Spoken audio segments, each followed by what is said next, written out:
And do you think a baby that is delivered alive has value? Yes. Do you think that a baby that is not yet born has value? I believe that a person with a capacity for pregnancy has value. They have intelligence. They have agency. They have I'm talking about the baby. And I'm talking about the person with the capacity for pregnancy. You're not answering the question. I'm asking. I'm answering a more interesting question to me. You think that the baby that is not yet born, let's say the day before this mother delivers, do you think that baby has value? I think that the person with the capacity for pregnancy has value, and they should have the ability to control what happens to their lives. Law professor. And do you think a baby that is delivered alive Look at this. Has value? A baby that's delivered alive. 1, 2, 3, 4. Yes. 4 seconds. Do you think that a 4 baby seconds. 4 seconds it took for this law professor to answer the question as to whether or not a baby that is born alive, a human, has value. Let me do some math, people. Let me do some internal calculations. A baby born alive, does it have value? Just got to weigh the pros and the cons here. 4 seconds. And then pressing the question, because you know where the lawmaker is going with the line of questioning. It's the reductio ad absurdum. Okay, if a baby that's just born, you have to recognize it has value. The second after it's born, the second before it's born, does it have value? I believe that what does she say? A pregnancy capable person has agency. Well, that's not the question I'm asking you. Well, that's the question that I'm answering because I find it more interesting. That won't fly in the court of law, Professor Bridges. How is the audio? I'm in a hotel room. I don't know what the internet connection is like. All of you, it's late in the morning right now, but in Las Vegas time, it's, what time is it now? It's early. It's still early. Las Vegas, people. Las Vegas. The branding for Las Vegas is truly either glorious or plays on the madness of humans. This place now, other than being for gambling, has branded itself on overpricing everything and your willingness to pay obscene prices for things that you know do not cost that in any realm of reality. Your willingness to pay for it is reflective of your willingness to pamper yourself while at a resort in Vegas. This cup of coffee right here, $5 US. Now I know I have to stop converting. That's $8 Canadian though. 5 times 12.30. It's about $8 Canadian. No, it's not. What the heck is my problem? $6.50 Canadian. That's still too much. That price of coffee is far too high. I was at the pool yesterday after I got off the plane, hit the treadmill immediately to get out and sweat out nervous energy. That's a normal price, Viva. Oh, geez. Well, oh boy, I'll be making my coffee at home.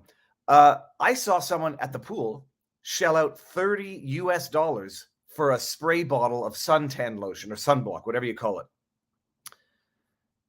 It's nuts. Oh, has the video gone bad?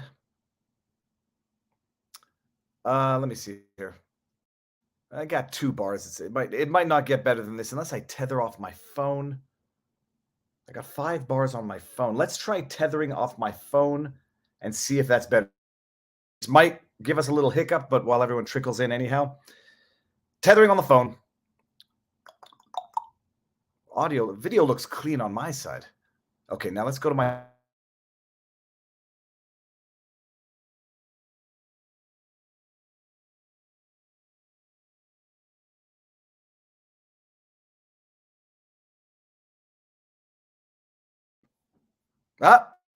Is this better, people? We're back. Looks good. We'll see. Okay, we'll have to live with it. Getting better. Whoops. Okay, froze Viva. How about now? It looks better. I think I see. Yeah, there you go. Okay, good. This looks better. Have I unfrozen? Let's do the movement. Oh, let's do the clapping that we're going to get to with some. Okay, good. Okay, so in Vegas for the Freedom Fest, speaking on a panel with. Hold on, let me bring it up so I don't screw anything up. Never heard. Well, I've heard of the Freedom Fest. Never thought I'd be invited. The Freedom Fest, people. Live stream Freedom Fest, July 13th to July 16th for free on Fox Nation app. The speaker lineup. Each year, Freedom Fest brings together more than 200 experts. Expert speakers. Maybe there are expert speakers on a wide range of important topics. These brilliant voices bring fresh perspectives and insights to issues of the economic, finances, politics, liberty, rights, society, education, justice system. And it goes on. And look at some of the panelists. Zuby, John Cleese, Lisa Kennedy. Scrolling down. Oh, Ben Stein, who is on Twitter, people. And if you go all the way, scrolling down.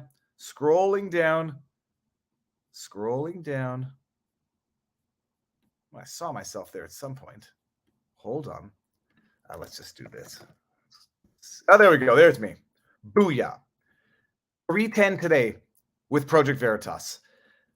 Okay, let's get there. So that's what I'm here for now. But Vegas, man, the $30 for a spray suntan. There's a tech shop. I went to a tech shop. They were selling drones. They're selling literally a $50 drone for $400. Makes no sense. But it's in the morning here. I wasn't able to sleep anyhow, so I figured I'll do a stream and talk about some stories, some very, very interesting stories. Most interesting of which, there's a theme today. And the theme today is they're starting to say the quiet parts out loud. They're starting to say the quiet parts out loud. And the reason they do it is so they can eventually down the line, when collective memory has turned into what collective forgetfulness is, they can say, we always said it. We never lied to you. We always said it. Because look, a year back, we were saying it. Whereas 2 years back, we were saying the exact opposite. But first things first, Britt Cormier, Super Chat. Viva, do not ask me the question you want me to answer. You want to answer. Viva, do not ask me the question you want to answer too. I will only answer questions that I find more interesting. And I will avoid the ones that are actually damning, such as, took you 4 seconds, Professor Bridges, law professor at Berkeley, to recognize that a born living baby has value. Maybe 1 minute prior, it also has value. Maybe 1 day prior, it also has value. And then we just get into the debate. When we take control of the populace, we should change the word money into time and spend by hours, because that's all money is, blood and sweat. It is, money, to some extent, is worth less than time because money can be acquired. Time can never be bought back.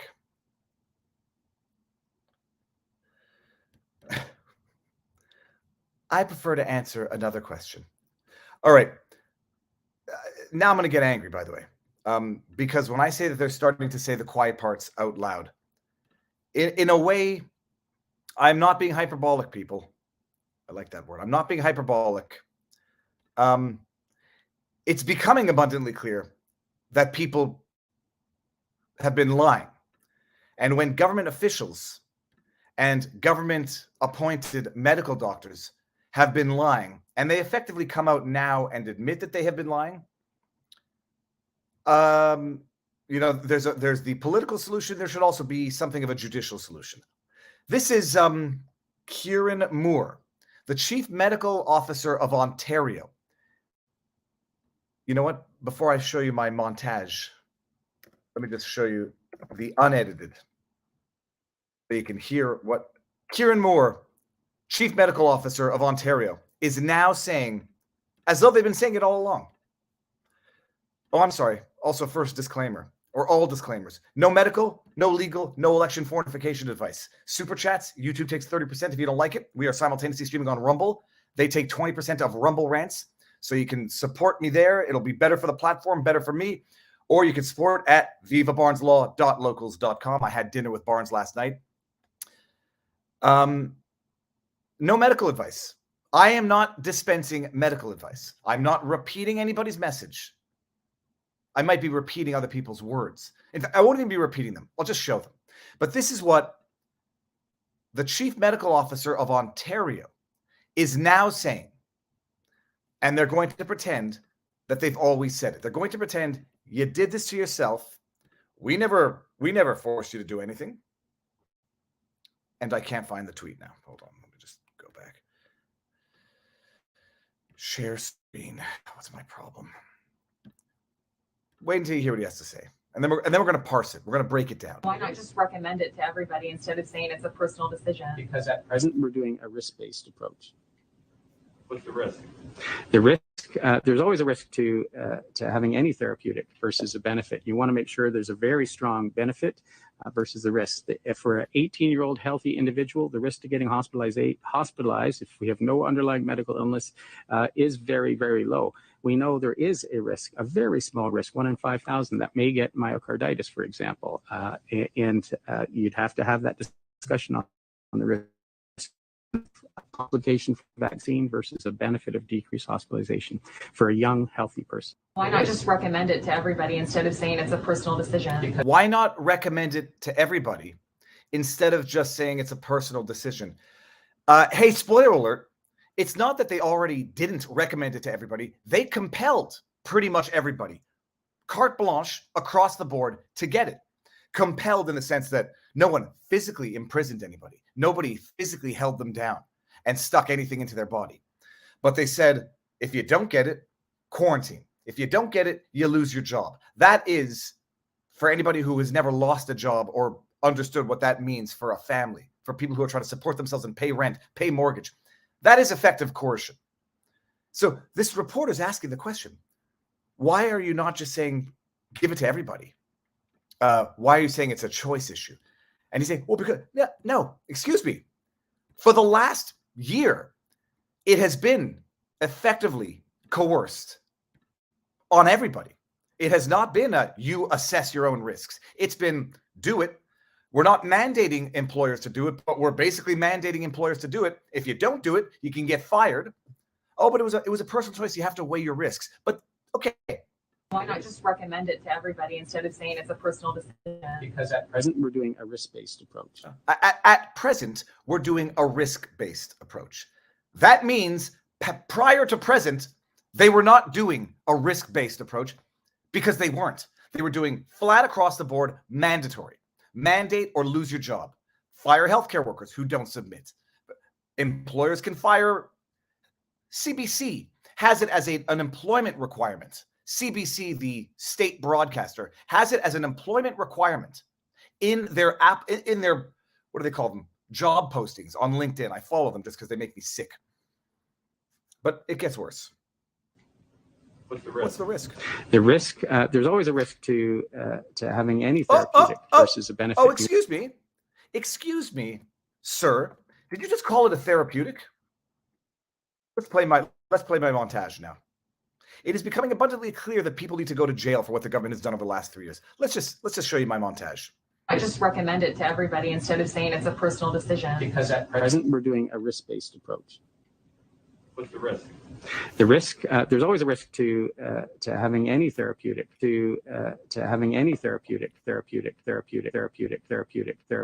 versus a benefit. You want to make sure there's a very strong benefit versus the risk. If for an 18-year-old healthy individual, the risk to getting hospitalized if we have no medical illness is very, very low. We know there is a risk, a very small risk, 1 in 5,000 that may get myocarditis, for example. And you'd have to have that discussion on the risk benefit of a complication from the vaccine versus a benefit of decreased hospitalization. Hold on 1 second. I still hear it in my ear and I have to shut the window properly. Here we go. A therapeutic. Having any therapeutic. There's always a risk to having any therapeutic. No, they're just, this is the chief medical officer of Ontario now referring to what people have been insisting is the big V. He's calling it the big T now. It's always been a therapeutic. It's always been a therapeutic. Now, once upon a time, people, this is from Forbes. Some are claiming COVID-19 vaccines are not vaccines. Oh, I'm sorry. Did I not just hear the Chief Medical Officer of Ontario, Kieran Moore, refer to it as a therapeutic, not a vaccine? Do words mean nothing? Men are women. Men can have babies. I'm not a biologist. There are always risks to therapeutics. Forbes, what year is this? September 2021. 9 months ago. Some get out of here. I don't want to sign up to your crap. Some crazy theorists, some crazy out there selfish extremists are claiming COVID-19 vaccines are not vaccines. Do I need to play Kieran Moore referring to it as a therapeutic now? And wait till you read the quality journalism here.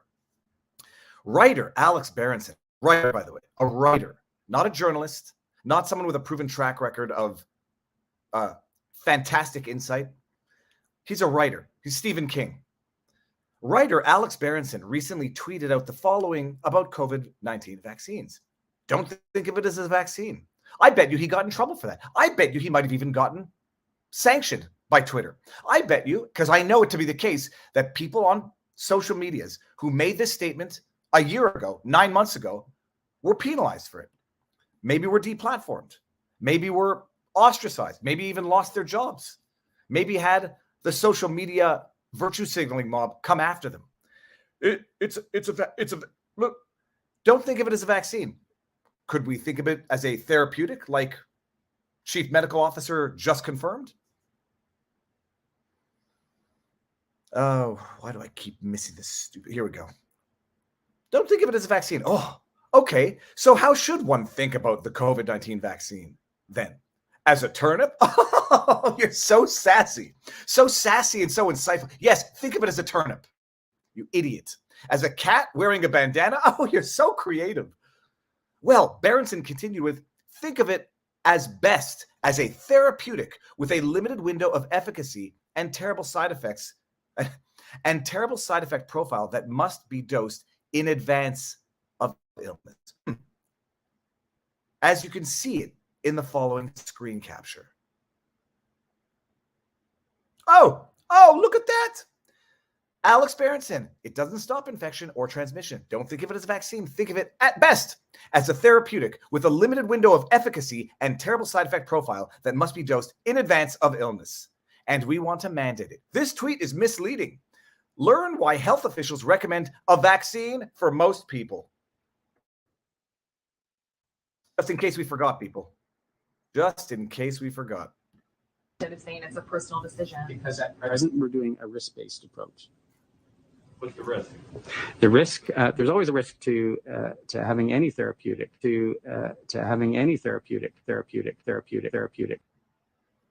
I think I've made the point.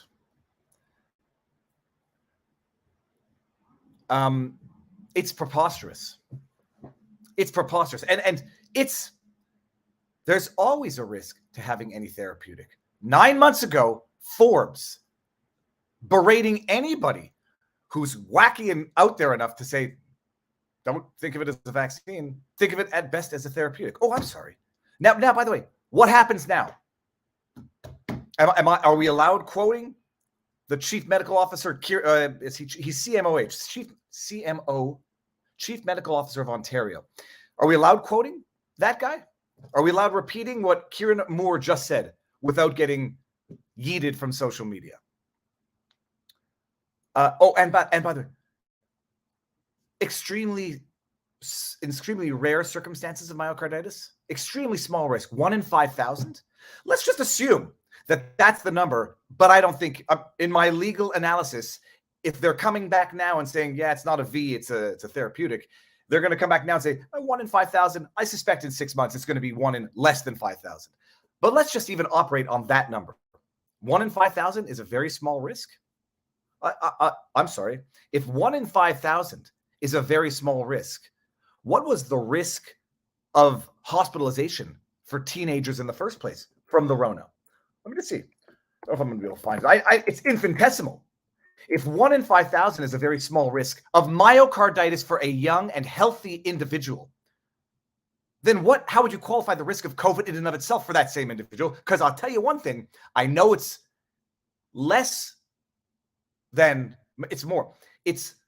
more rare than 1 in 5,000. Risk of I'll see if I can get it. Hospitalization, COVID teens. Risk of infection. I mean, we're talking infinitesimal. If 1 in 5,000 is small, then we're talking infinitesimal. Let me see if I can find a new study found that 179 individuals aged 12 to 18 years hospitalized for COVID-19 in 2021. I won't be able to find the stat right now. I should have had it before. But if 1 in 5,000 risk of myocarditis for an otherwise healthy teenager is very, very low risk, that's exponentially more risky, at least in terms of statistics, than any meaningful hospitalization. And I wouldn't even say death, because in Canada, I believe last I checked, 2 deaths under 19 attributed to COVID-19. And even that I don't necessarily trust, because we saw what they tried to do with one of the cases, the 14-year-old boy with stage 4 brain cancer in Alberta, that the chief medical officer of Alberta, Dina Hinshaw, said died from COVID, and other factors that played into it. Yeah, stage 4 brain cancer, being in a coma. If they did it once, they've done it more than once. No, just overnight, by the way. We've never forced it. It was a therapeutic. It had 1 in 5,000 risk. Very small. You did it. You chose to do it freely. We never made a blanket mandate. We never had vaccine mandates. We never had vaccine passports in Quebec. No. Yep.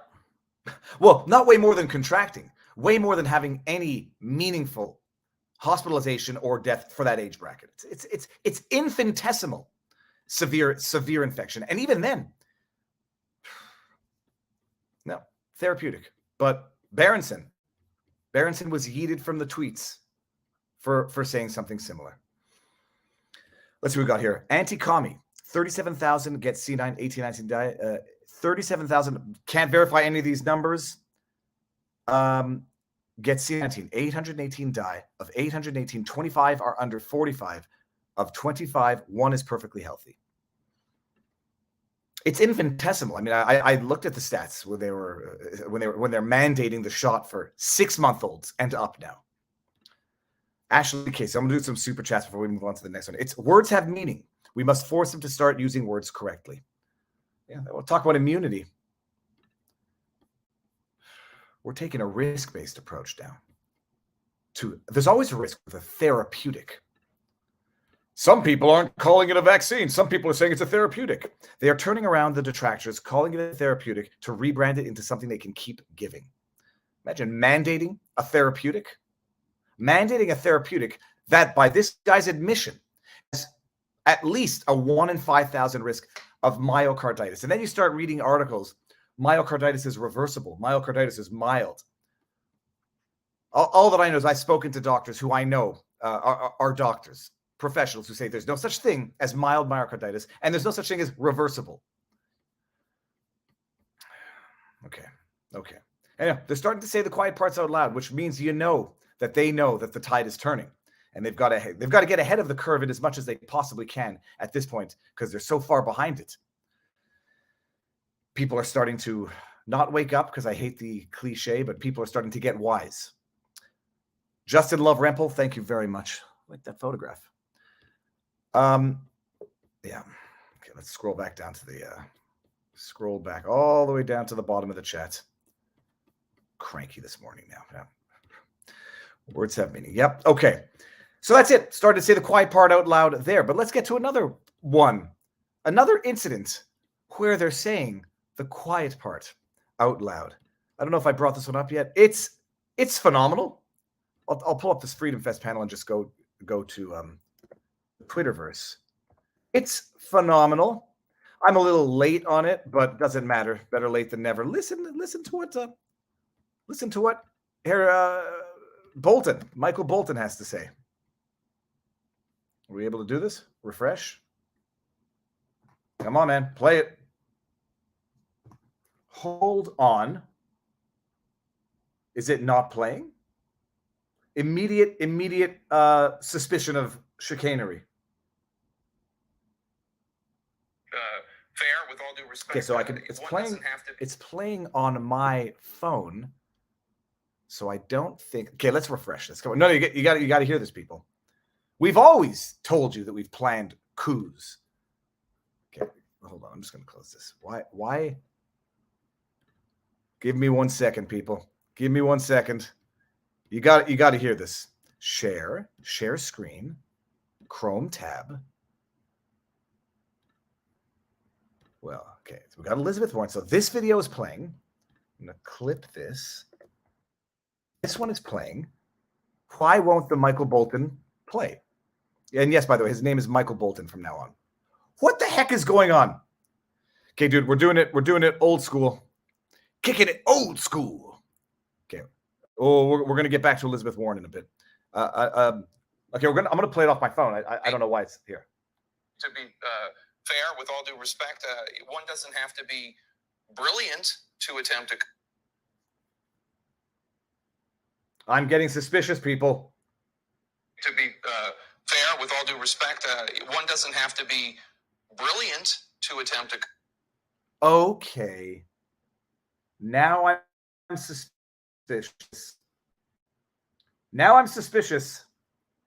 Let me just play it off my phone. Fair, with all due respect, one doesn't have to be brilliant to attempt a coup.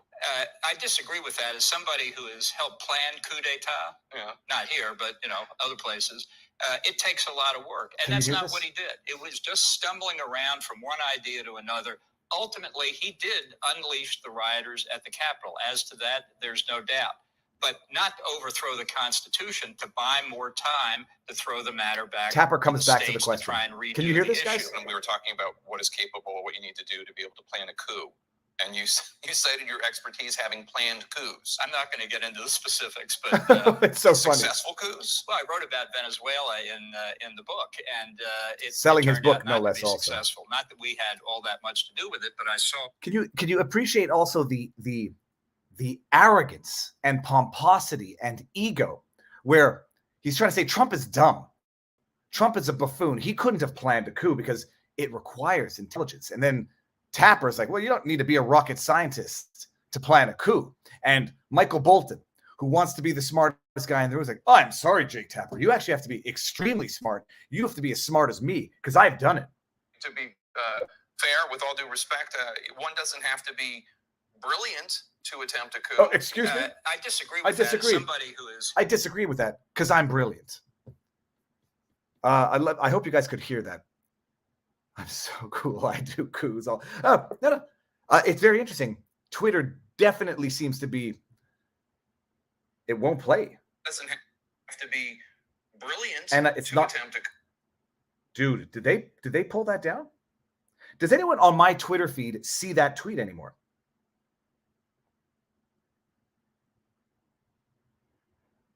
They took it down. Everyone's getting a playback error. This is outrageous. This is outrageous. I'm gonna go post it somewhere else. I'm gonna go post it on Rumble and then share that link on Twitter. Hearing Michael Bolton, hearing John Michael Bolton is one thing. Believing that he can be that foolish is another. It is peculiar. Like, why even? What the heck are you thinking? First of all, we all know they do it. It's like we all know they do it. Okay, now they're just telling us. Like, thanks for being honest. I mean, we knew it. I can only think of Bay of Pigs offhand. We know that they do it. They know that we know that they do it. They know that we know that. Yeah, seriously, it's being pulled from Twitter. That's phenomenally interesting. Oh, okay. Truth will find a way. To quote Michael Goldblum, Stephen, what was Goldblum's name? Jeffrey Goldblum.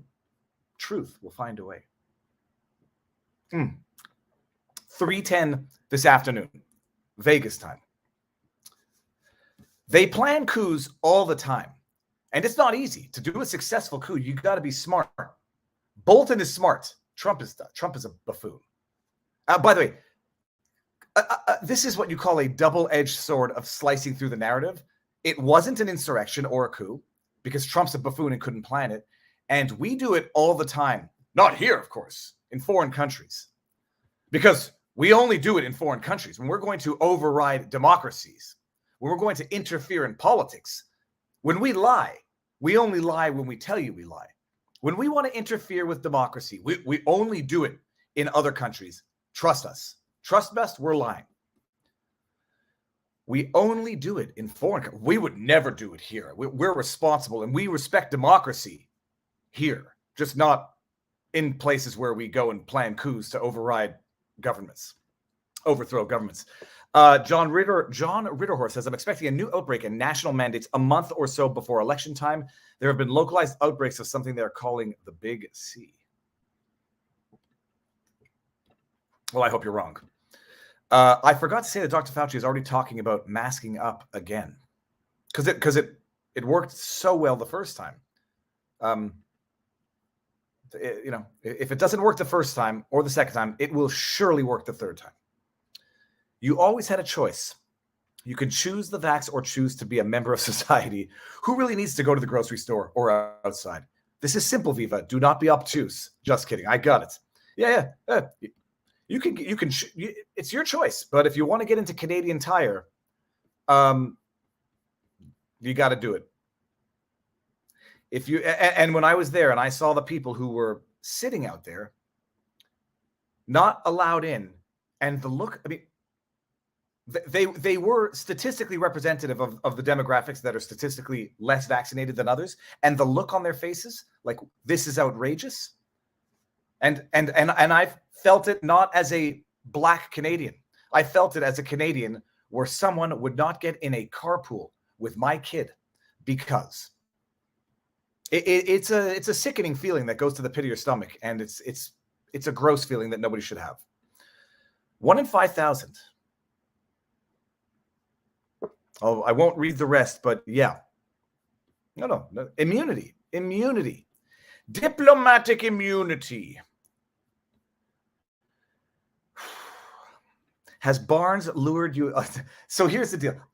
Here's the deal. Now I can't even say here's the deal without thinking of Joe Biden. I'm not a gambler.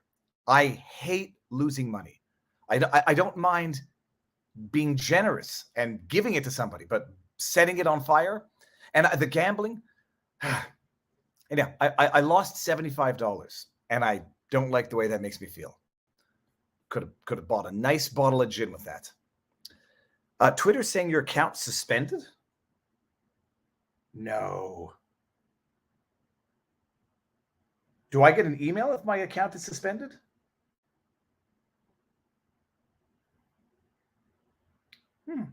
Not that I'm nervous. Is my account suspended? No. Hold on. Let's see here. Viva, so you've... I bought a lottery ticket, but that's a statistical investment.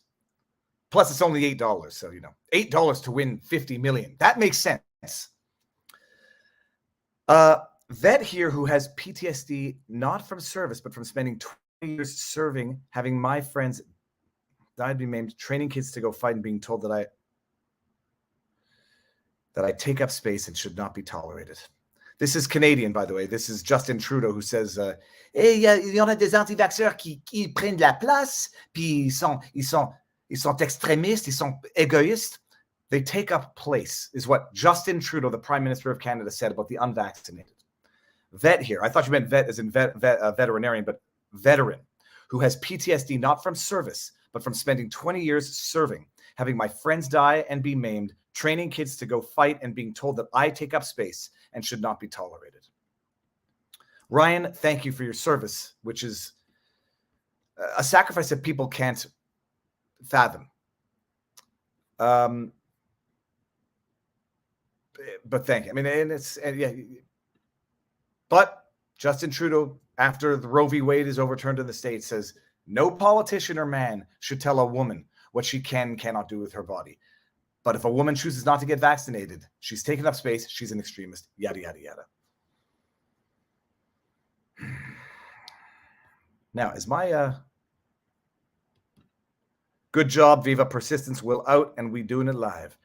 My account is up. Okay, good. I it's inconceivable that could get my account suspended. So let's have a fight with Twitter if that's the case. But they are definitely, I can't play the video back. They're saying the quiet parts out loud and they're pretending they always have been doing it. Okay, look, let's just do this for a little scratching our fingers on a chalkboard. I got to stop the screen. There's two. You know what? Oh, hold on. Before we get to that one, they're saying the quiet part out loud and they don't understand what they're doing when they say it. This was courtesy of AOC about the January 6th hearings. You got Michael Bolton talking about how it wasn't an insurrection because Trump's an idiot and can't plan coups because it requires an expertise that only Michael Bolton has. It's very hard to do it properly. Trust me, we've done it. Not here.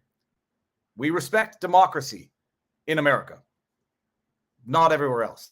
And trust me when I say that, because that's totally what someone who respects democracy would do and say.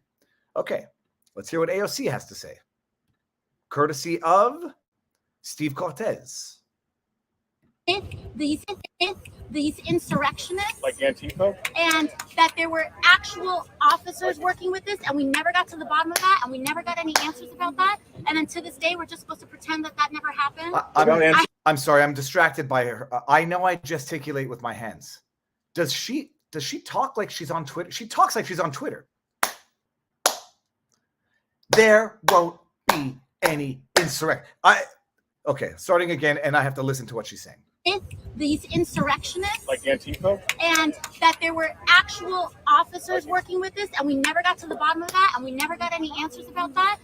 Maybe if the committee had actually looked into the problems, AOC, like why wasn't there enough police there? Whose decision was it to decline reinforcement? Whose decision was it to run at half security because of COVID when they knew it was allegedly planned? Maybe, hey, AOC, are you going to make them look into that? Because the answers might not be the ones that you're looking for, but just wait for this admission. Admission and recognition, by the way. And then to this day, we're just supposed to pretend that never happened. What about I Antifa? have no idea what happened to the people on the inside who were very clearly sympathetic with what was going on and opening the doors wide open for that. And we're I'm the doors wide open going on and opening the doors wide open for that. And we're Seems to me that a number of people have raised that defense. How could we have known it was unlawful to be in this place when they opened the doors and let us in? Sucking and blowing is what this is. It was the most violent protest ever. People died of medical emergencies and being shot by police. But it was violent. But they were opening the doors and letting people in because the police were participating or facilitating or sympathetic to. I mean, I guess both can mutually coexist when there's no logic and no coherency, but I'm supposed to sit here and pretend like none of that ever happened. And then right afterwards, you have a massive, you just have this idea that throwing money at that problem is going to make it go away without any accountability. And so this is where these things are breaking down. We're not safe. And it's not just about members of Congress not being safe. The food staff workers aren't safe. The janitors aren't safe. Like, we need to get to the bottom of this. So that's all I got to say. What about Antifa? Thank you, Congresswoman. Let's get to the bottom of it. Antifa, please. the food staff are not safe. That's an odd assessment. The food staff are not safe. I would probably venture to say that building now is among the safest, but probably isn't always was. And the question is, why would the Capitol building have been so vulnerable on a day when they knew in advance what was being planned, or certainly what was very foreseeable in I'm not saying an insurrection was planned. A protest was planned. Hockey celebrations get violent, get destructive. Oh, but the police let them in, but she was in fear for her life while being in another building off-site.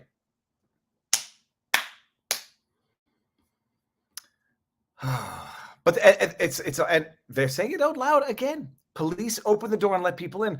That should be a legitimate defense to the people who then said, I didn't know I was trespassing. I didn't know I was in an unlawful spot for parading and picketing because they opened the doors and let us in to the house of the people. New member, Elizabeth White. Elizabeth White, welcome to the channel. Oh, your internet's bad. That's all it is. No, because on my phone. I know the internet is bad. Let me see. I'm still tethering off my phone, but I only see one bar. Inconceivable. So they're now basically saying they plan coups, just not in America. The police let the people in, but it was the most violent insurrection ever. It wasn't an insurrection because Trump's an idiot. And let's continue going on with this prosecution because it allows us to, you know, go after the likes of Steve Bannon. Contempt of Congress. Next subject. Steve Bannon's trial for contempt of Congress starts next week, unless it gets postponed based on a motion that's being presented today. But hold on, before I get there. Justin Love Rempel, Health Canada just approved the candy for children aged 6 to 5 years. CBC just announced random testing returning to airports.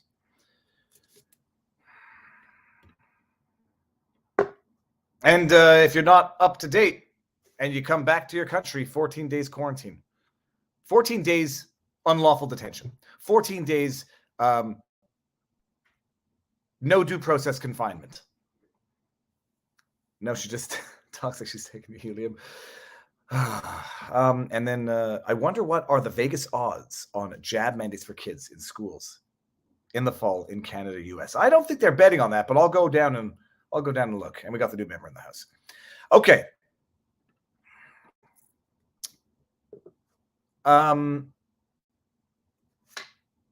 They do coups, just not in America.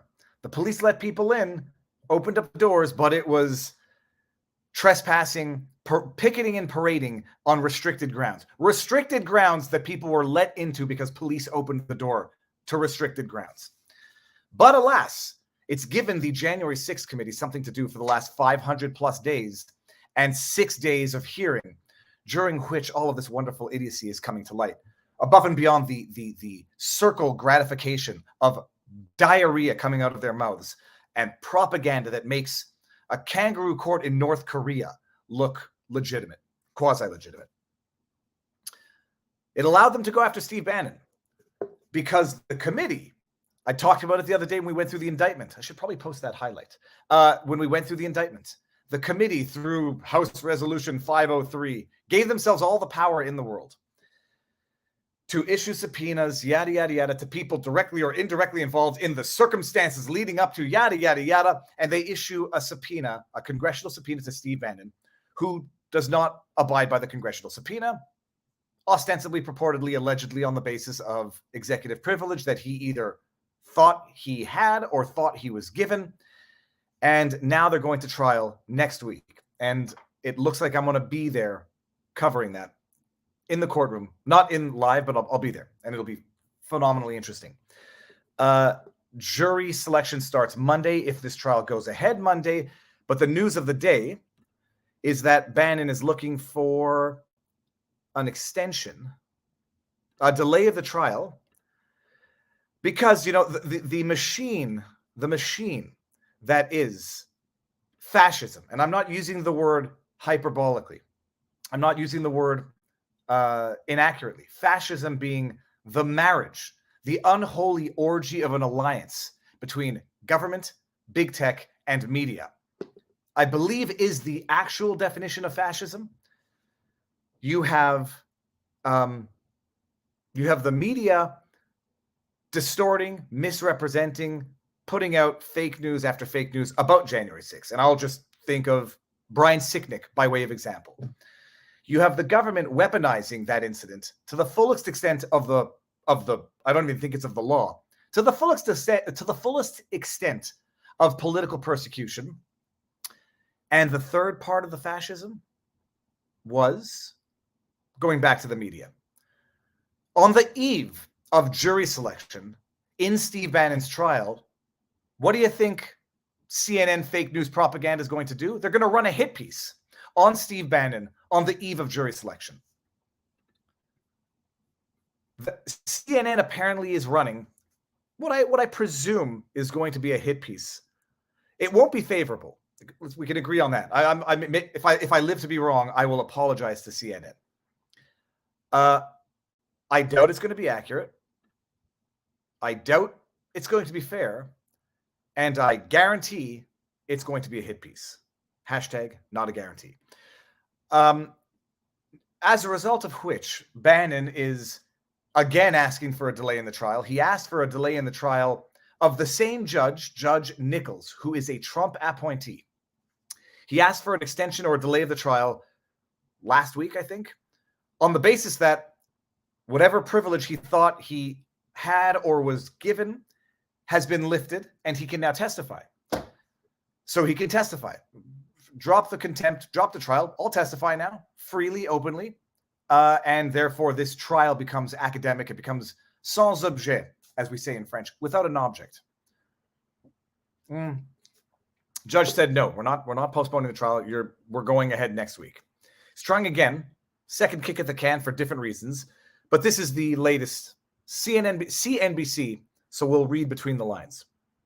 Former Trump aide Steve Bannon cites January 6th Capitol riot hearing in seeking delay of criminal contempt trial. By the way, little trivia. Well, we'll do it afterwards. No, we'll do it right now. Little trivia. How many people have been prosecuted for contempt of Congress? In the chat, you'll probably know, but let me Google it just in case. I think I know the answer. How many people in the history of American politics have been prosecuted, not cited for, not deemed to be, prosecuted for contempt of a congressional subpoena? Take a guess, people. How many people have been prosecuted for contempt of Congress? I believe the answer is one. I believe the answer is one. And I believe it's Scooter Libby. Oh, this might be, hold on, we're getting news here. The last time anyone was convicted of contempt of Congress was Scooter Libby. Chat's going to know the answer. I think it's one. Although I might be mistaken, charged with or prosecuted for versus convicted of. But I think it's one. And I think it's Scooter Libby, who, from what I understand, was already in jail, and there was a lot of other context around that.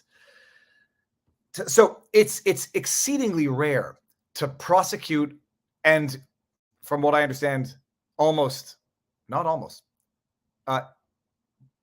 the word when something only happens once? It might happen a second time. Exceedingly rare. But they're doing it because it's Bannon. They went after Bannon for Build the Wall. They went after Bannon because Bannon is a vocal critic. He's a political ally, and he's a voice of influence, and they don't like it. Former Trump White House aide Steve Bannon again asked the judge to delay the upcoming trial. Bannon's lawyer this time cited repeated references to him during a hearing Tuesday of the House Select Committee investigation. The House Select Committee investigation is conducting these public hearings, which are a kangaroo poop show of a trial. It's not a trial, it's a political trial. The week before they're going to try to impanel an impartial jury of Bannon's peers are poisoning the well by repeatedly referencing Steve Bannon and his role in this, undermining the very fabric of the democracy, the Democratic Republic, the Democratic Republic of America. But it's not just the government that's doing that, with the help of media. The media is doing it as well. Lawyers also said they learned that CNN will air a 1-hour documentary on Bannon on Sunday evening, the day before his trial is set to begin in Washington, D.C. for contempt of Congress. They argue that both events create a very serious risk of prejudice here against Bannon among jurors to be selected for his trial on charges of willfully refusing to comply with the subpoena. And they take a look at him. He's bad. Look at this man. Defied a subpoena of Congress. You know who else defied a congressional subpoena? Eric Holder was found to be in contempt of Congress, never prosecuted. I wonder why. It's a very weird thing. The double-edged sword of political justice. Now, so that's the story. The defense learned just today that CNN will air a 1-hour documentary on Bannon, yada, yada, yada. We have seen, first things first, Bannon is going to trial in D.C. We know that D.C. is 91+% Democrat voters in the first place. Documentary or no documentary, 9.1 of 10 juror members are going to be if not staunchly Democrat, they're going to be Democrat supporters, Democrat voters, Democrat donors. And there's some incestuous connections in this entire thing that are just will blow your mind. So one way or the other, Bannon is going to get on the jury impanelment because the likelihood of ending up with one Republican pro-Trump member of the jury, statistically unlikely.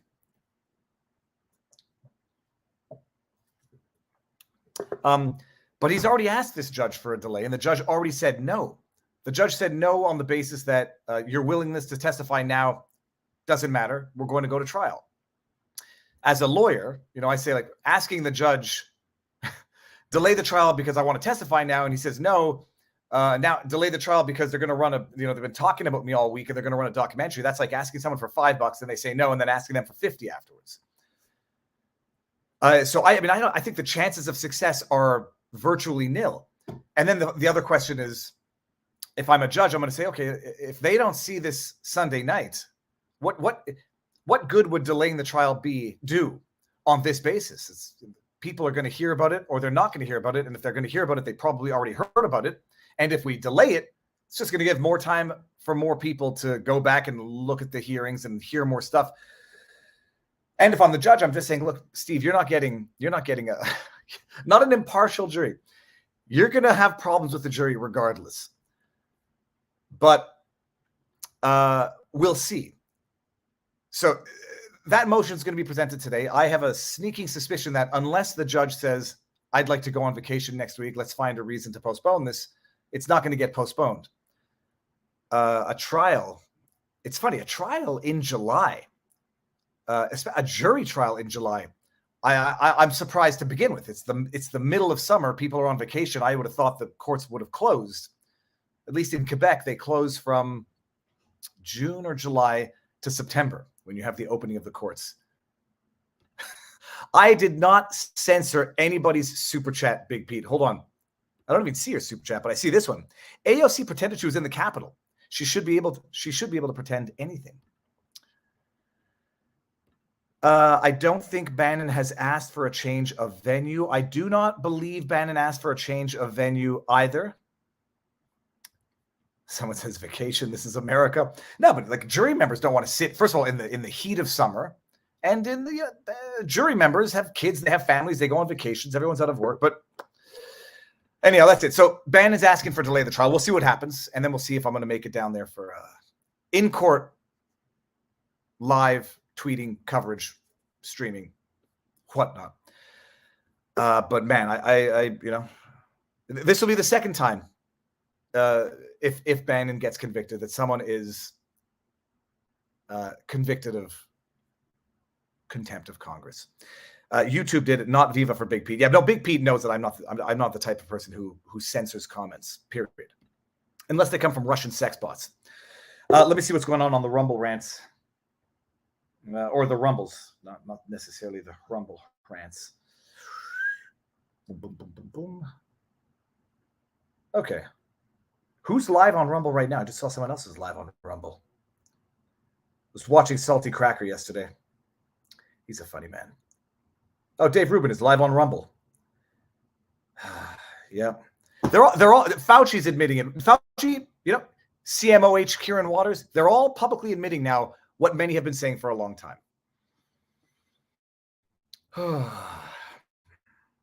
There is no law so obscene that the police would not be willing to enforce it.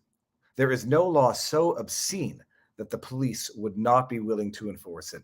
Well, that's not necessarily true. Michael Malice says this in Ontario when Doug Ford wanted to empower police to be able to ask someone for ID for being out of their house during house arrest. Oh, I'm sorry, curfew during COVID. The police said, we're not doing that.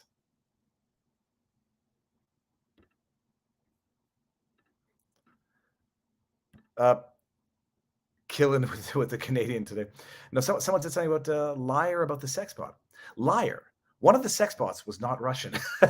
I started noticing. I believe they're Chinese. I don't think they're sex bots though. They're just bots. What about Tamara Lich and Pat King? Tamara Lich has her hearing today. Holy crab apples. Let me see what the deal is with that because that's ahead of. I'm actually going to post the integral live mouth tweeting Tamara Litch has a hearing today, and I'll ask for an update from someone who I know will know. Let me see here. Any update on Tamara Litch, question mark? There is a hearing today, question mark. Okay, we'll see about that. Okay. So that's Steve Bannon update. We'll see what happens.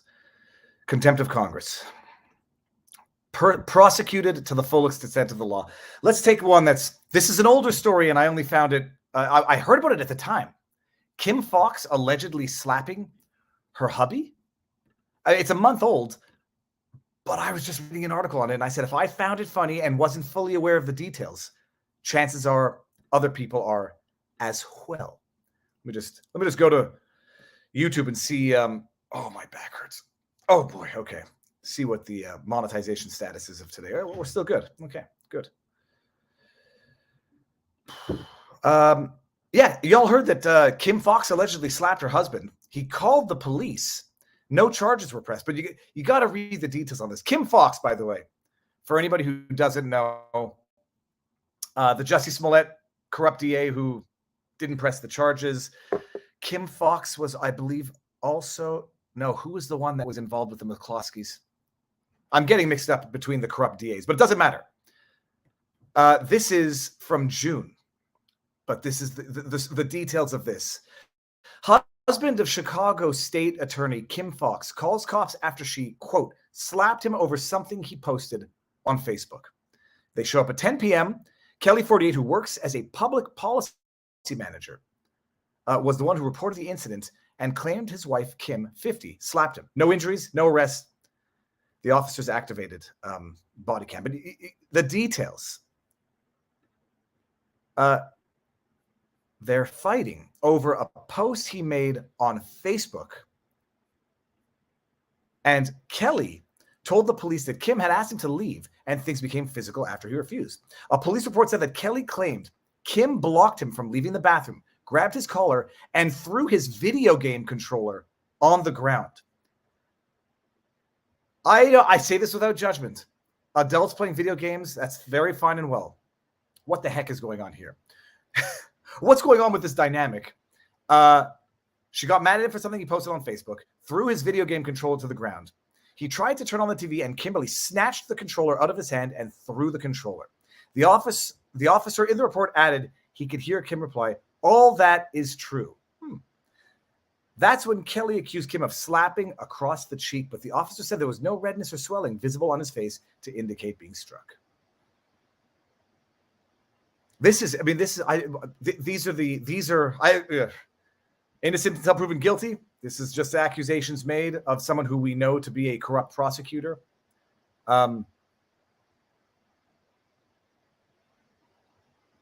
It's fantastic. I mean, it's absurd. It's absurd that we are being, whether or not this story is true, we're being governed by incompetence, corruption, dishonesty. We're being governed by losers. There's no other way to put it. We're being governed by incompetent, corrupt, dishonest losers. Justin Trudeau, unethical, liar, corrupt, penetrated by the WEF, half of his cabinet. François Legault, Premier of Quebec, corrupt tyrant. Kim Foxx, a state prosecutor, corrupt to the core. And sanctions?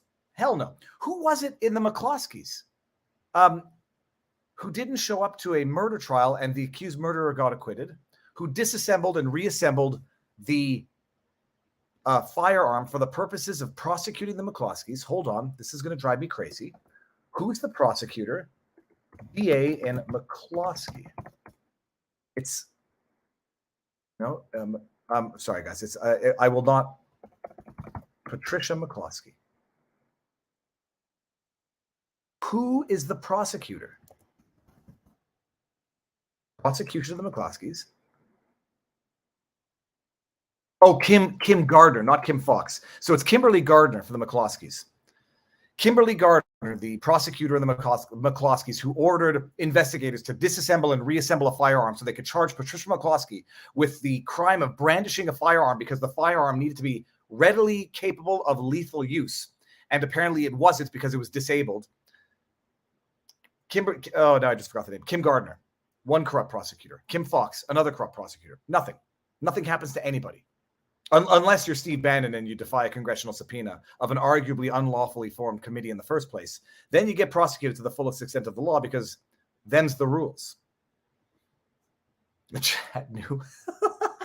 Sorry, I wasn't reading. I can't read the chat when I'm searching it, but yeah. Who just unsubbed? Why? What did I do? Because I didn't get to it fast enough? Kim Gardner. Kim, not okay. Kim Gardner, Kim Foxx. Well, we know these are allegedly controversial things to say. We know what George Soros poured into the DA race in the McCloskeys, wherever that was. I forget now, Missouri. Bannon was on air live during January 6th. The subpoena to Bannon had to do with statements he made on January 5. Viva, did you see the Ray Ebbs play the victim card in an interview? I did not. I'm going to go see that. At least he's doing interviews. Ow, I just bit my tongue. He's doing interviews now.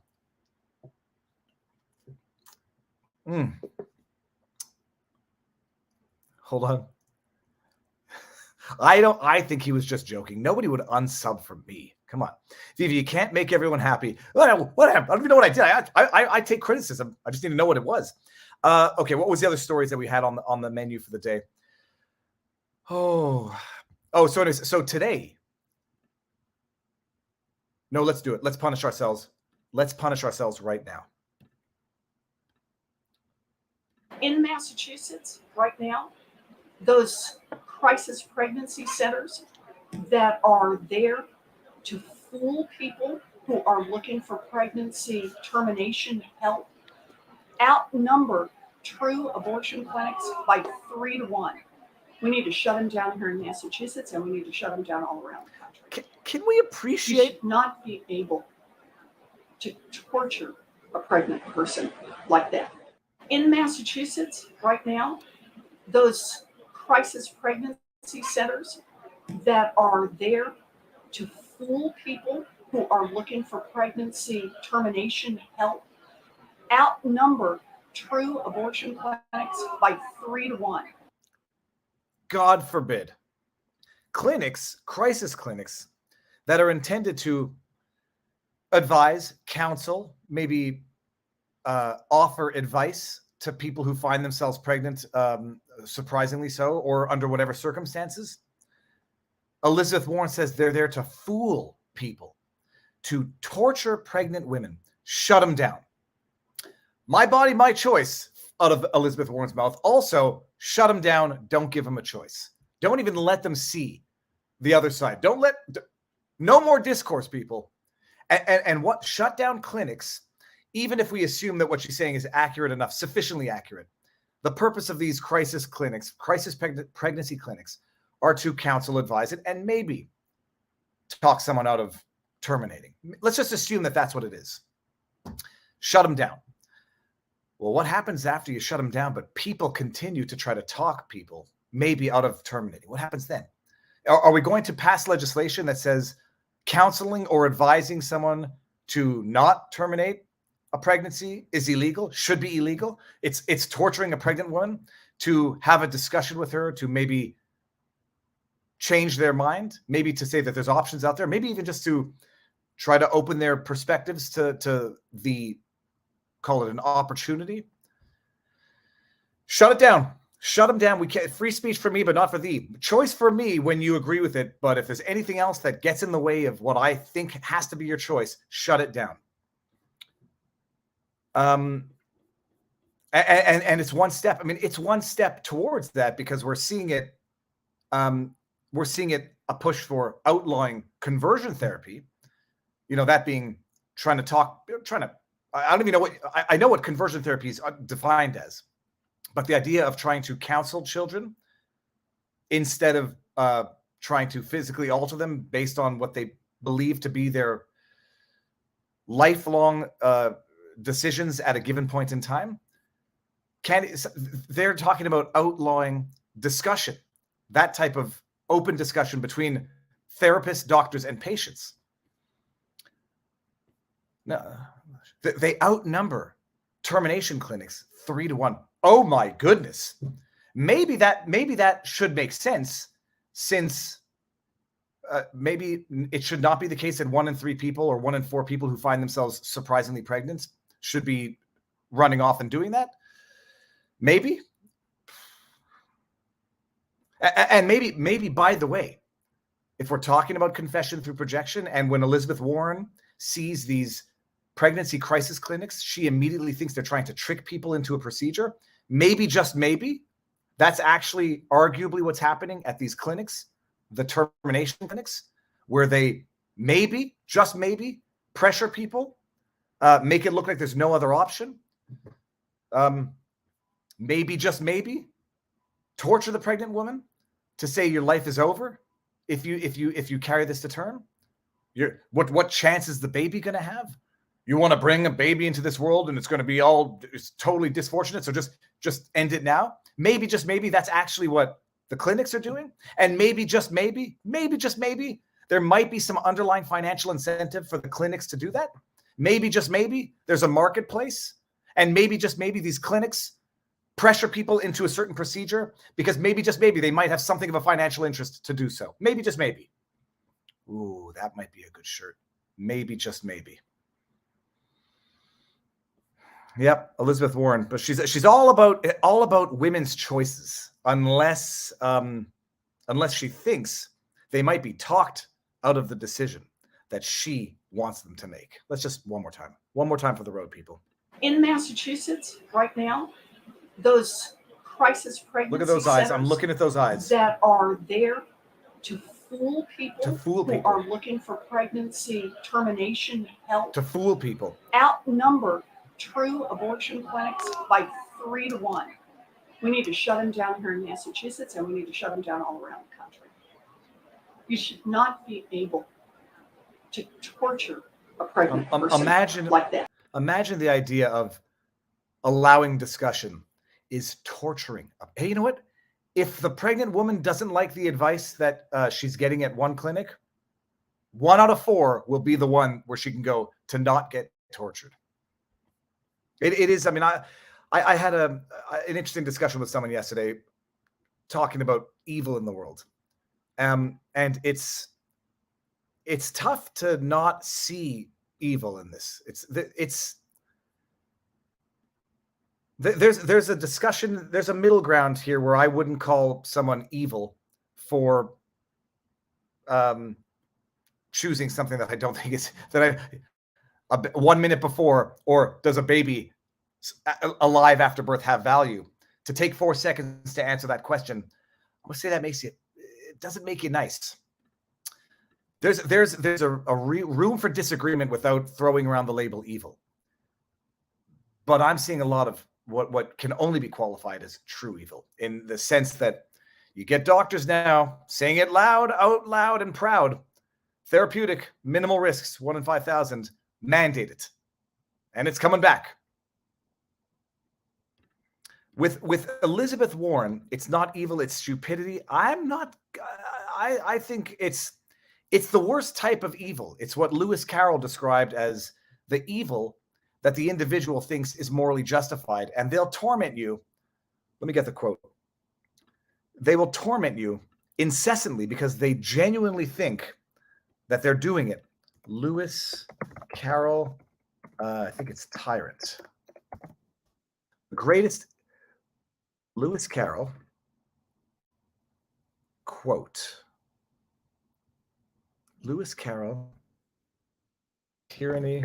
It's worth. Let me get this here.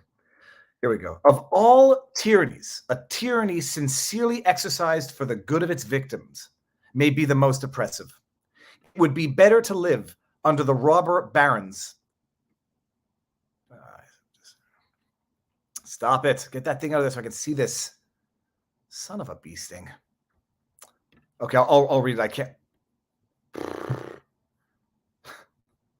can't see it because there's a damn ad over it. I literally can't read it because there's an ad on it. Give me one more second. I'll get it. It's beautiful. Of all tyrannies, a tyranny sincerely exercised for the good of its victims may be the most oppressive. It would be better to live under robber barons than under omnipotent moral busybodies. The robber baron's cruelty may sometimes sleep. His cupidity may at some point be satiated. But those who torment us for our own good will torment us without end, for they do so with the approval of their own conscience. It's beautiful. That's where I think Elizabeth Warren is at. That's where I think Justin Trudeau is at. That and, the pay is good. They never have to worry about the things that other people have to worry about. And speaking of Justin Trudeau, and speaking of the Freedom Fest and the panel at 3:10 this afternoon, First Amendment under assault by the government. I'm going to be addressing the Bill C-11 part. Obviously, Bill C-11 in Canada. And it's going to be phenomenally interesting. Bill C-11, everybody knows, the Online Streaming Act, and to be fleshed out in more detail later on, but I've talked about it at length. Passed the House of Commons in Canada, is waiting to go to the Senate. I just have to show you the ultimate irony of all of this. The Online Streaming Act is going to require Canadian content, CanCon, from online creators. And the idea, like, what is Canadian content, has always been nebulous. It's going to require Canadian content creators to actually finance the system. And if they don't create sufficient Canadian content, they could be demoted, downgraded, fined. But the most, just one example, by the way, CBC is Canadian by definition. They'll always, whatever CBC does will be Canadian content, even when they spend exorbitant amounts of time covering the January 6 hearings.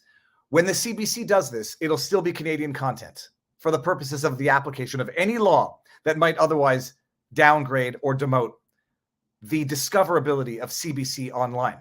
If I do it under this Bill C-11, if I were to do it from Canada under this Bill C-11, guaranteed I get demoted, if not suppressed or sanctioned. This bill is the government attempt to restrict freedom of speech, restrict the freedom of the press, and do so for our own good, people. It's the benevolent tyrant. We're only imposing the Online Streaming Act on the internet because we want to do what's good for Canadian culture. We want to bring attention to Canadian music, to Canadian content. It's for the good of Canadian culture. So it's going to be a fun discussion this afternoon. What else was there that's on the menu? Well, I think that's it. What is hold on. Let's just go back to Twitter for 1 second. Let's just go back to Twitter. There's more. But wait, there's more. Okay, the Viva Fry. First of all, we're going to go see. I don't think it's an internet issue, although it's got... fair, with all due respect. One doesn't have to be brilliant to attempt a coup. I disagree with that. As somebody who has helped plan coup d'etat, not here, but other places, it takes a lot of work. And that's not what he did. It was just stumbling around from one idea to another. Ultimately, he did unleash the rioters at the Capitol. As to that, there's no doubt. But not to overthrow the Constitution, to buy more time to throw the matter back to the states to try and redo the issue. And we were talking about what is capable, what you need to do to be able to plan a coup. And you cited your expertise having planned coups. I'm not going to get into the specifics, but successful coups? Well, I wrote about Venezuela in the book, and it turned out not to be successful. All right, whatever. Yeah. I met Eliza Blue last night, and I know what people might be thinking. You'll notice the Keanu Reeves hand. A married man. And there's Viva Barnes. We had dinner last night, Robert and I. And then there's Justin Trudeau posing with ice cream. I don't know what it is about perverts and ice cream. I mean, I know the stereotype, the cartoon is that perverts use ice cream to lure children. I know it. Why are they actually doing it in real life is beyond me. Okay. Let's see if there's any questions in the chat. Let's do 2 scoops. Oh, the Kim Foxx 911 call was just made public. I will never leave my wife. And I'm doing the Keanu hug, man. Can't go wrong with the Keanu hug. Okay, hold on. There were 2 super chats. Britt Cormier, always be cautious of the righteous. They can justify any action for, quote, good of all. There's no question. This is one of the reasons I'll be leaving Massachusetts and heading to sunny Florida. All that I know is yesterday I woke up in hot and humid Florida, flew to Vegas, and it's so freaking hot. But the amazing thing, you don't sweat in the 114 degrees out here, which is even almost worse than schwitzing like a pig, although pigs don't schwitz. Yeah, I know. In Florida, because you don't know when you're losing all of your humidity, your body. But it's a dry heat. Well, yeah, and you don't know when you're losing your hydration. So it's an interesting difference. The hot, muggy, humid Florida versus the dry heat of Vegas. 1 in 5,000 is not bad. First of all, I'm not taking one. This is how good those odds are. I would take a wager if the chances of winning were 1 in 5,000. If I knew there was 1 poison jelly bean in a jar of 5,000, I wouldn't take it. So it's that good and it's that bad. Those are good odds if you want to maximize your odds to have something unlikely happen. Those are bad odds if you want to avoid the chances of something bad happening. Pelosi likes ice cream too. Oh, yeah. Oh, so Ray Epps did an interview with the New York Times. Oh, I guarantee that was a fair and balanced interview. Guaranteed. You're thinking too deeply, Viva. The ice cream is more about sham people wanting to be seen as personable. Hold on. That is what I wanted to bring up. Well, there's the photo op because nobody can be unhappy with ice cream. Like when you have ice cream, it's the international sign of happy children, perverted adults, and so on and so forth. Let me just go to my Twitter feed because you want to talk about being led by liars and phonies. And like big fat phonies is in like Family Guy, big fat phony. Trudeau, they do these photo ops and they think we're idiots. And they think the aggregate knowledge of the internet will not find out that they're lying idiots. So Justin Trudeau, because he's such a man of look at that forced laugh. There's a way to tell when someone's forced laugh. Oh, and look at his beautiful gaze here. I don't always eat ice cream, but when I do, I look. By the way, anything funny about that? By the way, when he got his ice cream, it's a melting compressed piece of thingy thing. 2 seconds later, it's a beautiful cone as he sits there, thoughtfully listening to people that he doesn't listen to and doesn't have to. But it's even more shocking than that because the aggregate knowledge and the observing eye of the interwebs are phenomenal. You have one picture here with that same melted ice cream cone that somehow gets erect as the ice cream melts. The lady on the right, don't know who she is offhand. That's brown ice cream at best swirl. That's brown soft serve ice cream, or at best swirl, because maybe on the inside left there's some swirl. Okay. 2 minutes later, that's white ice cream. Look at these people just sitting there with untouched ice cream in the heat of the sun, and they're all just intently listening. And I'm not judging people for their own life decisions. I'm judging the prime minister for pushing this. The lady on the left wearing a mask outside. I don't know what she's going to do. She's going to pull down her mask to eat her ice cream, and she'll be safe when the mask is up, but not exposed to lethality when she lowers it to eat the ice cream, or is she just not eating the ice cream? In which case, why does she have it? This is all madness. This is all institutionalized madness, and there is no other way to describe it.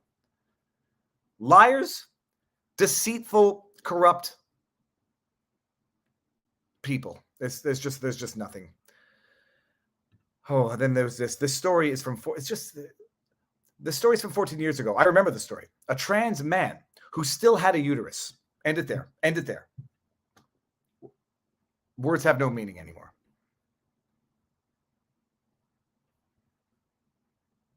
Married a woman who had previously had a hysterectomy. I'm sorry. A man who still had a uterus married a woman. What can we define what a woman is here? Who had previously had a hysterectomy. He became pregnant with donor sperm and delivered a baby despite living as a man for 20 years. Living as a man. I thought you just called the person a man. Living as a man is, I mean, I at a loss for words. If someone else were to say that a trans person is living as a man, they'd get canceled. It may not be common, but it happened. Yes, it did. There's no doubt that happened. Does that change anything of the definition of words? Does that change anything of the XXXY gamete biology? No, it's I guess fascinating. I don't think anyone deserves to be judged or discriminated against. That's not going to say that a man still had a uterus or a woman. I mean, I don't even know how to use the words anymore, but yeah, that's it. Okay. So that is what we have on the menu for today. So apparently, by the way, it's going to be live streamed. The panel this afternoon on Fox News Nation, Fox Nation app. Now, I think you can get to that from the link to the Freedom Fest. So I'm going to put that here if anybody wants to try to find it. I should probably eat some breakfast. I've been awake now for 3 hours. Yeah, I'm going to go eat some breakfast. Okay, let's just see. We're good. I disagree with the righteous comment. You can have righteous anger towards people who abuse children. No, they're talking about people who are convinced that their tyranny is morally justified. What I found is that the greater good can literally justify anything. I mean, and I have now gone back to how atrocities have been justified for the greater good. We have to sacrifice our humanity for the greater good. What greater good is that, if not outright evil? There was another super chat that I saw here in yellow, or maybe it's all the way at the bottom. Yeah, sweat like a pig. Although they say pigs don't sweat. If you've ever touched a pig, you know that they don't sweat. They are surprisingly firm, and they sweat from the nozzle, the snout. Okay, here we go. I have wanted to say for some time, you must have absolutely the best wife ever. She's the best wife ever. I am the best wife ever, and I hate traveling without my family because I don't like having fun experiences without them. I was in the pool, and there's a waterfall thingy, and it's like it's fun. It's not fun alone. Yeah, these are like life is filled with experiences that only have meaning when they're shared with others. So that's it. I don't like traveling alone, and but sometimes, for the greater good, it must be done. No, I'm kidding. But I don't. For the Bannon trial, I'm not sure how a family might deal with 5 days in Vegas, not Vegas, in Washington, but we'll see. Okay, let's get some questions that are not necessarily super chats. Let me see here. For all of Canadians living in Canada, Ontario lockdowns and COVID coming back soon. I genuinely hope it's all wrong. But when the theorists from the beginning were saying, here's what's going to happen, and here's the timeline, and I spent time criticizing it because, the timelines always adapt, and then there's a recirculated version going around the internet. But I do remember on the timeline of events, am I sweating? Yeah. On the timeline of events for like third quarter of 2022, they were talking about internet going down. And then and then you have Rogers with an actual outage for a day and a half, and people can't do their banking. I see how people could like, you know, if it's a little bit like not fortune tellers, but a little bit like the fortune tellers who ask broad questions, or they ask you questions that they know are basically statistically true of most people. You've suffered trauma in your life, and then the person's like, yes, I have. And then they offer a bit of information that allows the person to guess more. And then you think the person's actually fortune telling when they're just reading bodily cues. A lot of these predictions in that apparently leaked memo from a Liberals meeting saying how they were going to devastate the economy, yada, yada. The memo contains things that happen regardless, periodically. There are internet outages all the time. Facebook goes down, Twitter goes down, banking goes down. It happens. And so you make a prediction that happens regardless, just statistically, such that when it happens, you can say, look, I predicted it. So that's how I view these things. But my goodness, it is kind of funny. It is kind of funny when these theories are floating around, and then lo and behold, banking goes down. Lo and behold, China and Bill Gates are buying up many, many acreages of land across the U.S. The random, hey, dude, my theory is Trudeau's desire is to create a hermit nation that he can govern like Kim Jong-un governs North Korea. And what better way to do it? You're not going to get freedom-loving Americans coming up to Canada to experience the joys of Canada when more than in Canada would have to go to quarantine if they're even allowed in. I don't know if unvaccinated non-residents or non-citizens are even allowed into Canada. I think they are, but I think they have to quarantine for no less than 14 days. Who the hell's going to do that?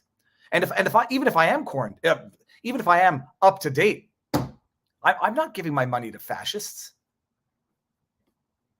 Like, even if I would not, I have not gone to certain places because I don't want to support the local government, and I don't want to tacitly condone what they're doing.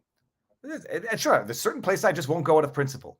I can see people say, who the hell's going to want to go to Canada? Because the skiing is good. Well, you got the Rockies of the States. Because the fishing's good. You got fishing in the States. But go there and support Justin Trudeau? So he's going to create a hermit nation. He's going to create a hermit nation because nobody's going to travel there. People are going to have difficulty leaving. Internet's going to be heavily regulated for Canadian culture, for Canadian content. That's creating a hermit nation that is going to turn Canada into, take your historical pick. Viva, here's a quote I got from Ernest Hemingway last night. There are many who do not know they are fascists, but will find out when the time comes. Lots of great quotes. Mark, oh, that was Ernest Hemingway. I was going to say Mark Twain is the best, but 10 Expo, what do we got here? I'm making a wager that Florida climate will cause you to cut the mane soon. Never. In fact, the wager should be humidity and massaging my scalp will cause my hair to grow even longer. And I got to tell you,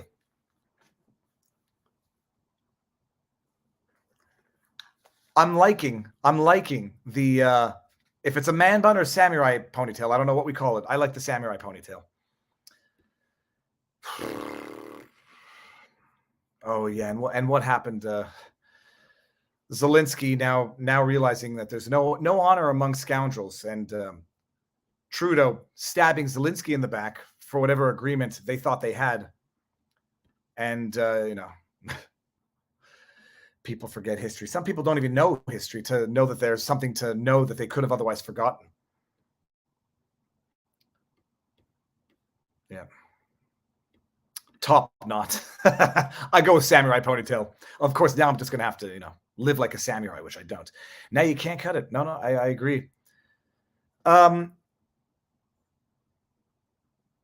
my goodness. Okay. Here we go. So I just got news. The bail review. Let me see this here. Hold on.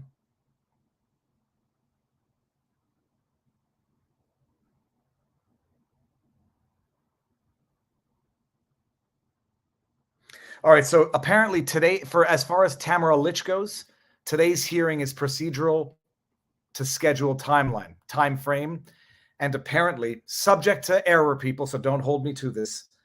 The hearing ought to be next Tuesday to determine whether or not she's released from jail. So today, hurry up and wait.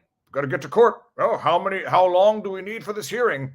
Okay, so we're going to need Crown's going to have 2 hours of argumentation. Oh, all right. Well, we're going to need a full day for that.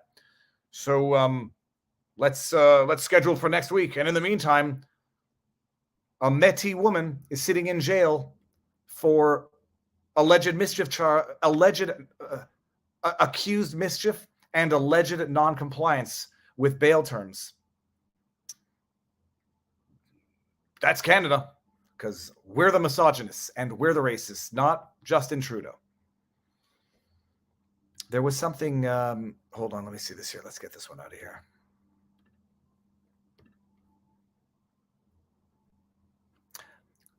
That's not the one I meant to bring up. This one here. Now that you're in the U.S., okay, sorry, that did. I get it. Trade in the Subaru. Oh, and Pat King. Pat King, last I heard, and again, this is not confirmed. I'm just going to go look it up. Last I heard was discussing a deal because things are not ever going to get better for Pat King, especially now that this precedent has been set with Tamara Litch. Pat King news. Let's just see if there's any news on Pat King. 18 hours ago. Yeah, let's see this. We got this. This is from the Star. Pat King's been in jail for 4 months on also mischief charges. Oh, but also alleged perjury during one of his bail hearings. Convoy organizer Pat King seeks bail after almost 4 months behind bars. Can you imagine? It's been 4 months. By definition, there's been a change of circumstance that should warrant a new bail hearing. The 44-year-old Alberta man was in court Wednesday to appeal an earlier decision that denied him bail. His hearing is set to continue Thursday, with the decision expected next week. Look at that bad man. He said bad things in the past, and then he participated in a protest. So I support him being locked up indefinitely, is what too many Canadians are saying. Pat King, a prominent figure facing criminal charges for his role. Say what the charges are. Mischief. The 44-year-old man appeared in Superior Court in Ottawa on Wednesday, where he was seeking bail after a prior decision to deny his release from jail while he awaits trial for his alleged role in the convoy demonstration. Evidence presented during the hearing cannot be recorded because of a court-ordered publication ban, and before anyone freaks out, my understanding is that's a defense-requested publication ban, I think.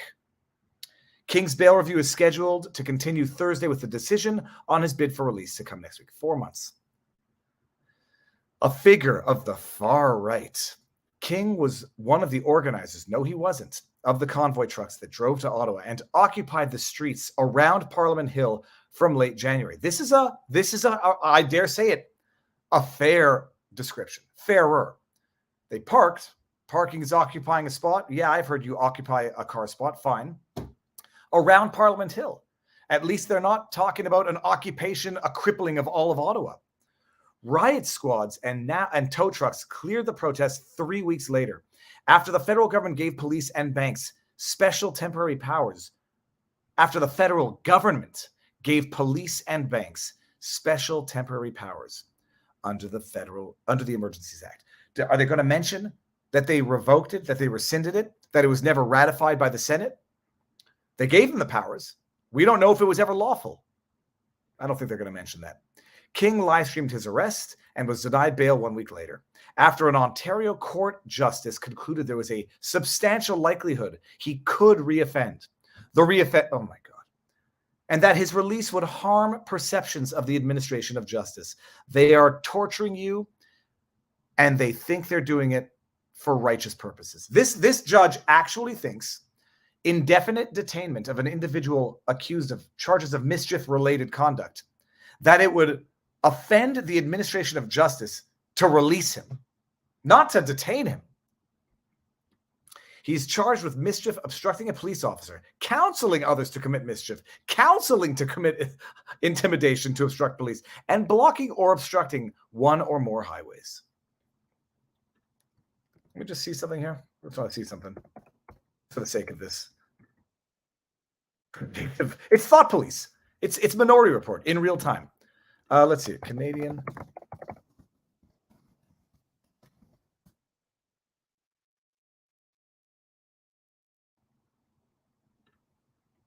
Just another story. Just another story from Canada. Not yet.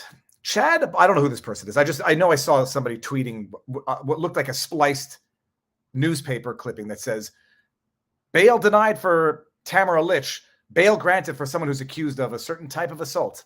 A former successful swimmer in the NCAA who represented Canada at international meets has been granted bail. He's been granting bail, pending appeal of a 54-month prison sentence for someone in a Calgary apartment.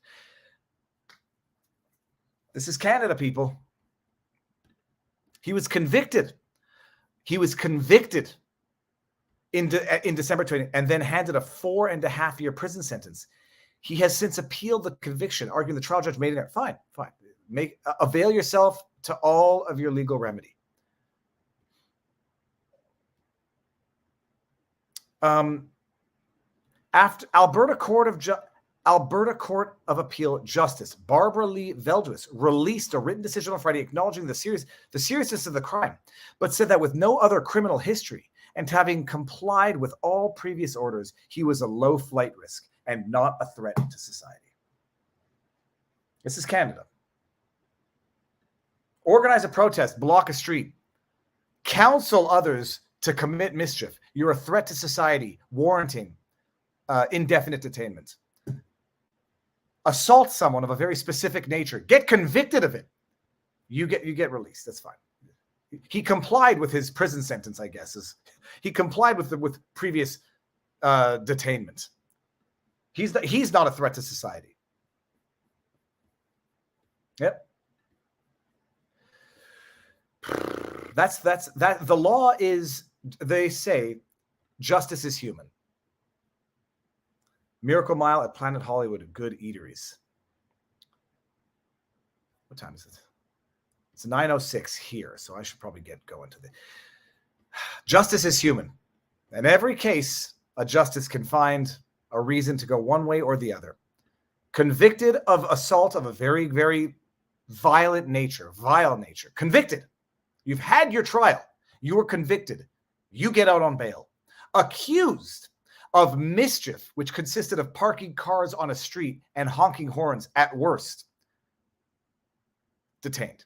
Viva, do you know anything about Louisiana, Missouri lawsuit against Potatoes administration concerning First Amendment rights? I saw that. I saw it. I mean, I saw that they're going to be allowed to proceed to discovery. Who tweeted it? I took a screen grab.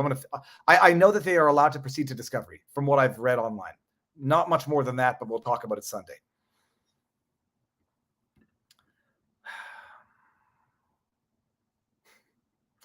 Yeah, it's easy to say taxation is theft.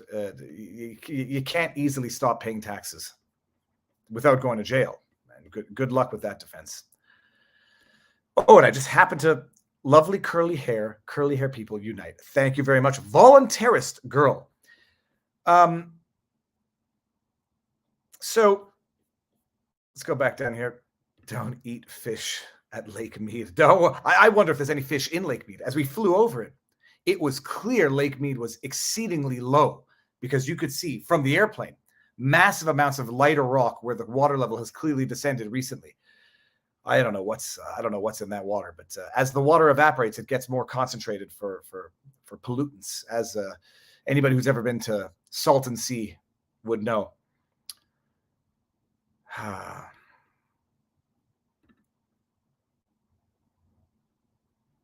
What is in that picture? That's a cat's butthole. Oh, now I saw your name. Kitty Brown Eye. It all makes sense now. Midterms coming soon in the U.S., and they will drain the swamp and then come over to Canada and help there. Can't have global commies. Very dangerous next door. Yeah, I got pulled in by the butthole. Okay, people, I'm gonna go. Let me just make sure that we did not lose anything on the rumbles. So I'll be covering with an update on Pat King for sure, but I don't think we're gonna have a judgment today. Tamara Litch, it looks like the substantive aspect of the hearing is going to be next week. So I'll be covering, I'll be on that as well. There's enough time in the day. And that is it. Thank you all for sharing my morning, your morning to afternoon with me all together. Don't lose faith. This too shall pass.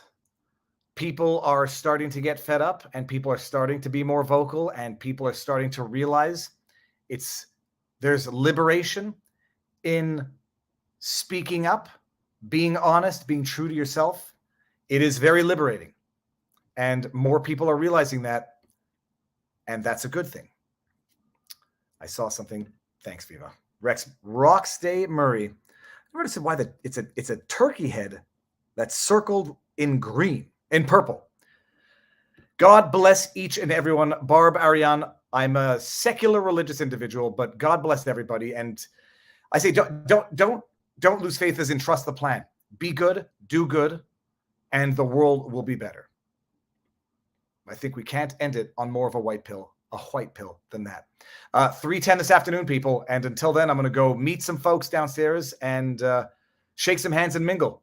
And probably meet up with Barnes again before I leave. Everybody, enjoy the afternoon Eastern time. Enjoy the rest of the morning Pacific time. And I will see you all on the interwebs later today. Peace out.